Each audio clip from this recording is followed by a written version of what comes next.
এই মৃত্যুর কথা যদি আমরা স্মরণ করতে পারি, তাহলে আমাদের ভিতরে দুর্নীতি, চাঁদাবাজি, রাহাজানি এই জিনিসগুলো উঠে যেত। আমরা কি আজও মৃত্যুর ভয়টা করতে পারি? আসসালামু আলাইকুম। আমি মোস্তাফিজুর রহমান বাবলু, জনগণের বাবলু চ্যানেল থেকে কথা বলছি। আজকে পবিত্র একটা দিন, সেটা হলো জুম্মাবার বা শুক্রবার বলি। আমাদের সপ্তাহে একদিন এটা হলো ছুটির দিন, সকলেই ছুটি কাটায় এবং ধর্মীয় দিক থেকেও সপ্তাহে আমাদের এটি একটি বড় দিন। সপ্তাহে 7 দিনের মধ্যে এই দিনটাকে একটা তাৎপর্য আছে।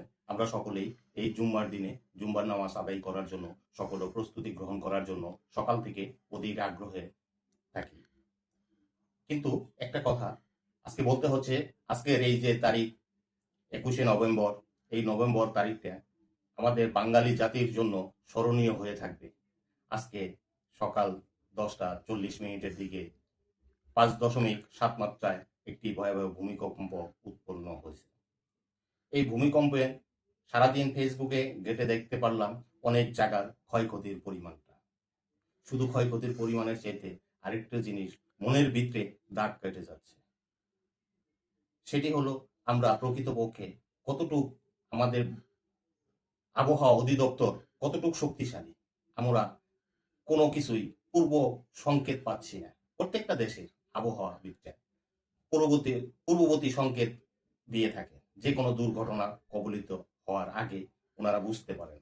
আমাদের দেশে এরকম কোনো আবহাওয়াবিদ বা আবহাওয়া অফিস তৈরি হয়নি। কিন্তু সেই কথা থাক।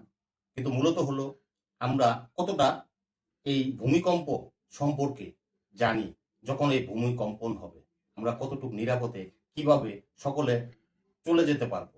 প্রত্যেকটা বিল্ডিং দেখা যাচ্ছে আমাদের যে বিল্ডিং গুলা হয়েছে কতটা ভূমিকম্প সহনশীল অবস্থায় তৈরি হয়েছে। কিছু কিছু জায়গায় দেখলাম যে ম্যাক্সিমাম বিল্ডিং হেলে পড়ছে, অনেক বিল্ডিং পড়ে অনেক লোক আহত হয়েছে এবং এ পর্যন্ত যতগুলো জায়গায় দেখলাম প্রায় 6 জনের মতো নিহত হয়েছে, এরকম ঘটনাও দেখলাম। আরেকটা বিষয় দেখলাম যে আমরা কতটুক তাড়াহুড়ো করে নিজেদের বিপদ নিজেরা ডেকে আনি।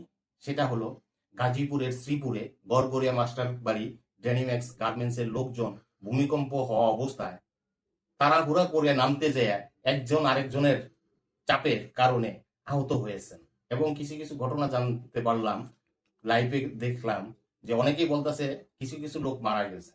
এটা আজও সত্য কিনা জানি না, কিন্তু আহত হয়েছে এই অবস্থায় এইগুলো দেখলাম বিভিন্ন জায়গায় অটো এবং গাড়ি দিয়ে তাদেরকে হসপিটালে নিয়ে যাচ্ছে। সেটার পরিমাণ কি সেটা বলতে পারবো না, জানি না। আশা করি পরবর্তীতে এরকম কিছু জানা যাইতে পারে যে ওইখানে আহতের পরিমাণটা কি পরিমাণ হতে পারে। এই ভূমিকম্পের উৎপত্তি স্থলটা দেখলাম নরসিংদীর একটা জায়গা থেকে। সেইখানেও কিছু জিনিস দেখতে পারলাম যে কিছু কিছু জায়গায় মাটি পর্যন্ত ধসে গেছে। আমাদেরকে জানতে হবে এই ভূ অগ্নুপাতটা কি কারণে হয়। এটার দিকে বিজ্ঞান কি বলে, বিজ্ঞান কি বলে, ইসলামী দৃষ্টিতে কি বলে, প্রত্যেকটা জিনিসের উপর আমাদের জ্ঞান থাকার প্রয়োজন আছে। কিন্তু একটা জিনিস আজকে বুঝতে পারলাম, সকলেই মৃত্যুর যন্ত্রণা যে কি জিনিস সেইটা দেখতে পারলাম। সকালবেলায় তখন ছিলাম একটু রেস্টে, যে পরবর্তীতে গোসল করে জুমার নামাজে চলে যাব, এরই মাঝে কাঁপুনি হয়ে উঠলো। তৎক্ষণাৎ বারান্দায় এসে দেখি মানুষের কান্না, হাহাকার, চোখে মৃত্যুর ভয় যন্ত্রণা কতটুকু সেই জিনিসটা উপলব্ধি করতে পারবো। এই মৃত্যুর কথা যদি আমরা স্মরণ করতে পারি, তাহলে আমাদের ভিতরে দুর্নীতি, চাঁদাবাজি, রাহাজানি এই জিনিসগুলো উঠে যেত।